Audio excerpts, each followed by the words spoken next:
Bismillahirrahmanirrahim. Assalamu alaikum. My name is Muhammad Shoaib, visiting lecturer, Department of CS IT, the University of Agriculture, Peshawar. Students, आज हम discuss करेंगे Boolean analysis of logic circuits. Boolean analysis में हम क्या करना होता है हमें कि अगर हमारे पास एक कॉम्प्लेक्स लॉजिक सर्किट होगी जिसमें हमारे पास मल्टीपल लॉजिक गेट्स यूज हुए हों तो उसको हम किस तरह एनालाइज करेंगे, मींस उसको इसके लिए हम जो है बुलियन अलजेब्रा या हम कहते हैं कि मैथमेटिकल फॉर्म्स का हम किस तरह डिस्क्राइब करेंगे या उसको किस तरह लिखते हैं। यहाँ पे हमारे पास एक combinational logic circuits. Combinational logic circuits students वो सर्किट्स होते हैं जो सिर्फ और सिर्फ प्रेजेंट इनपुट्स पे डिपेंड कर रहे होते हैं, मींस जो भी इनपुट्स होते हैं जस्ट उस पे डिपेंड कर रहे होते हैं कि इनपुट हमारे पास 0 0 है या 1 0 या 0 1 जो भी उसी पे सिर्फ डिपेंड कर रहा होते हैं। और दूसरी बात उसमें यह है कि हमारे पास जो कॉम्बिनेशन लॉजिक सर्किट्स होते हैं वो क्या होते हैं, made up from basic logic named nor और नॉट गेट्स होते हैं, मींस जब इसको हम कंबाइन किया जाता है तो उससे हमारे पास एक कॉम्प्लिकेटेड सर्किट बन जाता है और फिर उसकी हम जो है उसको फिर उस सर्किट को फिर हम नाम देते हैं कॉम्बिनेशनल लॉजिक सर्किट्स। अब इन कॉम्बिनेशन लॉजिक सर्किट्स के लिए हम किस तरह एक बुलियन एक्सप्रेशन डिस्क्राइब करेंगे या बनाएंगे, आज हम जो है वो डिस्कस करते हैं। ठीक है students, so combinational logic circuits can be analyzed by writing the expression for each gate and combining the expression according to the rules for Boolean algebra। Mean जब भी हमारे पास कोई एक कॉम्बिनेशन लॉजिक सर्किट्स होता है और उसको फिर हम एनालाइज करते हैं किस तरह के जितनी भी हमारे पास उसमें एक्सप्रेशन या गेट्स मौजूद है तो हर एक गेट के लिए हम जो है सेपरेट एक्सप्रेशन बना देते हैं, लिख देते हैं और फिर उन तमाम एक्सप्रेशंस को जो है according to the Boolean algebra rules उसको हम क्या कर लेते हैं, कंबाइन कर लेते हैं। ठीक है स्टूडेंट्स, अब यहाँ पे जो हमारे पास एग्जांपल है कि apply Boolean algebra to derive the expression for x। यहाँ पे हमारे पास एक कॉम्बिनेशन लॉजिक सर्किट मौजूद है जिसमें अगर हम देखें यहाँ पे नॉर गेट है, यहाँ पे एक एंड गेट है और एक और गेट है। अब इस x के लिए स्टूडेंट्स हमने क्या निकालना है, इसके लिए हमने बूलियन एक्सप्रेशन जो है या बूलियन जो है वो बनानी हुई है using Boolean algebra. Means Boolean algebra को यूज करते हम क्या करते हैं, इसके लिए एक्सप्रेशन जो है वो डिस्क्राइब करते हैं। ठीक है स्टूडेंट्स, हमेशा याद रखिए जब भी आप बुलियन एनालिसिस कर रहे होते हैं तो आपने हमेशा क्या करना होता है, लेफ्ट साइड से शुरू करना होता है। जो भी लेफ्ट साइड में फर्स्ट गेट होता है वहां से हम शुरू करते हैं और इस तरह स्टेप बाय स्टेप जो है आगे की तरफ आ रहे होते हैं। हर एक के लिए हमने उसका बुलियन एक्सप्रेशन लिखना होता है, ठीक है ना, और फिर उनको दूसरे के साथ कंबाइन करके हम लास्ट तक आते हैं। सो स्टूडेंट्स, अगर हम देखें यहाँ पे कि सोल्यूशन क्या है कि write the expression for each gate. हमने अब क्या करना होगा कि जितने भी गेट्स हैं इसमें टोटल हमारे पास 3 गेट्स हैं इस कॉम्बिनेशन लॉजिक सर्किट में, तो इसमें 3 गेट्स हैं तो हर एक गेट के लिए हम क्या करेंगे, एक सेपरेट उसके लिए एक्सप्रेशन लिखेंगे। सो स्टूडेंट्स, अगर हम यहाँ पे देखें फर्स्ट वन है, मैं फिर कह रहा हूँ, रिपीट करूँ कि आपने जब भी बुलियन एनालिसिस करनी होती है किसी भी लॉजिक सर्किट की तो आप स्टार्ट करेंगे लेफ्ट साइड से, लेफ्ट मोस्ट साइड से आप स्टार्ट करेंगे और फिर स्टेप बाय स्टेप जो है आगे आप जाएंगे। ठीक है, सो अब जो है फर्स्ट अगर हम देखें तो यहाँ पे फर्स्ट हमारे पास एक नॉर गेट है, 2 inputs NOR gate. So students, हमें पता है कि नॉर गेट हम किस तरह जो है उसके लिए बूलियन एक्सप्रेशन हम कैसे लिखते हैं। सो अगर आपको याद हो कि और गेट के हमारे पास एक्सप्रेशन होता है कि ए और बी मींस दरमियान में हम प्लस वाला साइन लगाते हैं। लेकिन अगर हम देखें यहाँ पे एक बबल है या हम कहते हैं कि इन्वर्टर है और जब ये इस इन्वर्टर में से पास होगा इस आर का आउटपुट तो फिर नॉर का आउटपुट बन जाएगा, मींस फिर उसके ऊपर जो भी आर का बूलियन एक्सप्रेशन है उसके ऊपर हमारे पास क्या जाएगा, उसके ऊपर कॉम्प्लीमेंट आ जाएगा। ठीक है स्टूडेंट्स, सो हम देख लेते हैं यहाँ पे, देखिए यहाँ हमारे पास और गेट है तो आर को तो हमारे पास ए आर भी आ जाएगा, मींस ए प्लस भी आ जाएगा।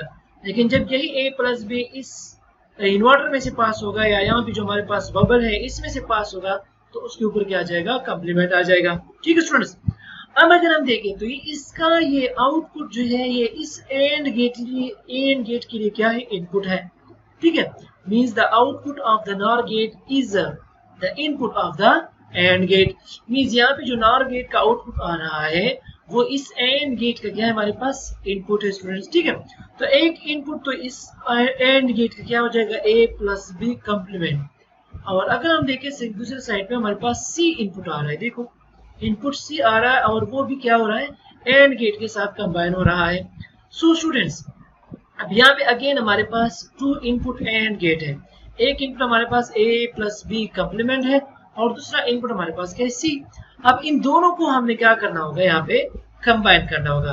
अब स्टूडेंट्स, अगर आपको याद हो, जब भी हम एंड गेट के लिए बूलियन एक्सप्रेशन लिखते हैं उनके दरमियान हम क्या यूज करते हैं, डॉट यूज करते हैं। ठीक है, जिस तरह के हमारे पास a एंड b हो तो हम a डॉट b लिखते हैं, ठीक है, या a एंड c हो तो हम a डॉट c लिखते हैं। तो यहाँ पे हमारे पास एक इनपुट है a प्लस बी कॉम्प्लीमेंट और दूसरा इनपुट हमारे पास क्या है, c है। तो इन दोनों को हम क्या करते हैं, कंबाइन करते हैं। ठीक है, अब इसका जो कॉम्बिनेशन होगा वो किस तरह आ जाएगा, देखिए स्टूडेंट्स, यहाँ पे एक इनपुट हमारे पास क्या हो गया, c, और एक इनपुट हमारे पास a प्लस बी होल करते हैं। दोनों को हम क्या करते हैं, एंड करते हैं। ठीक है स्टूडेंट्स, तो c and a plus B whole complement, या हम इस तरह पढ़ते हैं कि c एंड a और b whole complement. So students, अगर हम देखें तो ये एंड का जो आउटपुट है वो नेक्स्ट और गेट के लिए क्या है, इनपुट है। इसका आउटपुट बिहेव करता है या यहाँ पे जो हमारे पास एज ए इनपुट काम कर रहा होता है, किसके लिए, इस सेकंड और गेट के लिए। ठीक है, यहाँ पे जो और गेट है, यहाँ पे तो नॉर गेट है, यहाँ पे हमारे पास क्या है, और गेट है। अब एक इनपुट तो हो गया हमारे पास कि c डॉट a और b होल कॉम्प्लीमेंट, और जो सेकंड इसका इनपुट है वो हमारे पास कौन सा है, d, कौन सा है हमारे पास, d इनपुट।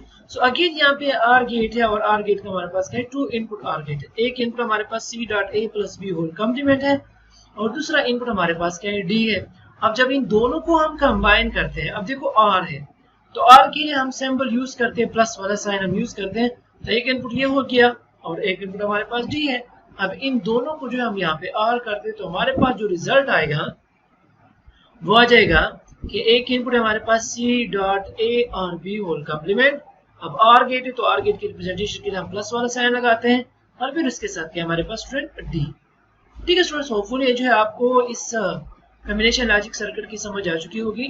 फिर से रिपीट कर लेता हूँ, क्या करते हैं हम कि एक नॉर गेट होगा, यहाँ पे हमारे पास एग्जांपल नॉर गेट है, तो इस सबसे पहले जो हम लेफ्ट साइड से हम स्टार्ट करेंगे। इसके लिए हमने एक बूलियन एक्सप्रेशन लिख ली, बिकॉज यहाँ पे लिखा हुआ है कि by writing the expression for each gate and combining the expression according to the rule for a boolean algebra। so हम यहाँ पे each gate के लिए क्या लिखते हैं, उसका एक्सप्रेशन लिखते हैं और फिर उन तमाम एक्सप्रेशन को आपस में कंबाइन करते हैं। यहाँ पे हमारे पास नॉर गेट है तो नॉर का एक्सप्रेशन a और b होल कॉम्प्लीमेंट है, उसको हमने c के साथ एंड किया है, हमारे पास आ जाएगा c dot a plus b या a और b होल कॉम्प्लीमेंट। उसको फिर हम क्या करते हैं, d के साथ कंबाइन करते हैं। क्या करते हैं, d के साथ कंबाइन करते हैं तो हमारे पास जो आउटपुट है जिसको हम x से रिप्रेजेंट कर रहे हैं ये बराबर हो जाएगा कि c डॉट a और b whole complement plus means ये और वाला साइन है, प्लस साइन जो है हम किसके लिए यूज करते हैं, r गेट के लिए, और d। So this is the Boolean expression for this combination logic circuit.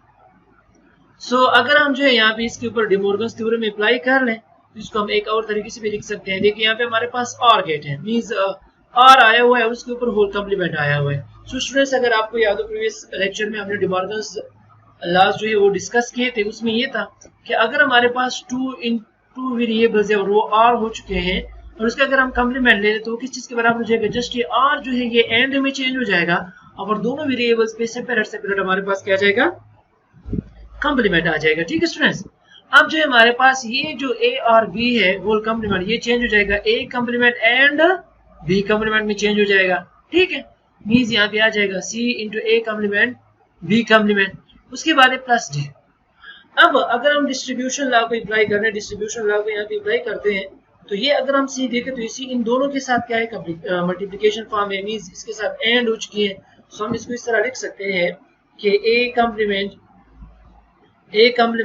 b complement और डॉट c और उसके साथ फिर हमारे पास क्या है, प्लस d।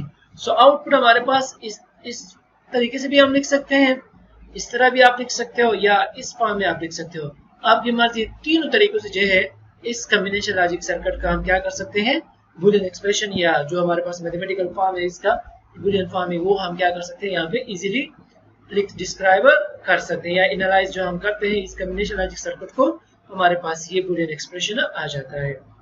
सो होपफुल स्टूडेंट्स जो है आपके आज के लेक्चर में आपको समझ आ चुका होगा कि हम किस तरह किसी एक कॉम्बिनेशन लॉजिक सर्किट होता है उसको हम किस तरह एनालाइज करते हैं। ठीक है स्टूडेंट, हमेशा याद रखो जब भी आपके पास कोई भी बूलियन एक्सप्रेशन होगा, वो मींस कोई भी कॉम्बिनेशन लॉजिक सर्किट होगा, तो उसको एनालाइज करने के लिए फर्स्ट स्टेप आपका ये होता है कि आपने लेफ्ट साइड से शुरू करना होता है। लेफ्ट हैंड साइड से शुरू करते हैं और हर एक गेट के लिए, हर एक लॉजिक गेट के लिए आपने क्या करना होता है, उसका बूलियन एक्सप्रेशन लिखना होता है और फिर उसके बाद जो है उन तमाम एक्सप्रेशंस को हम according to the Boolean algebra rules हम क्या करते हैं, कंबाइन करते हैं, जिस तरह हम यहाँ पे इस एग्जांपल में परफॉर्म करें। होपफुल स्टूडेंट्स, आज के लेक्चर में जो आपको समझ आ चुका होगा कि how to analyse logic circuit, means किस तरह हम किसी भी कॉम्बिनेशन लॉजिक सर्किट को एनालाइज कर सकते हैं।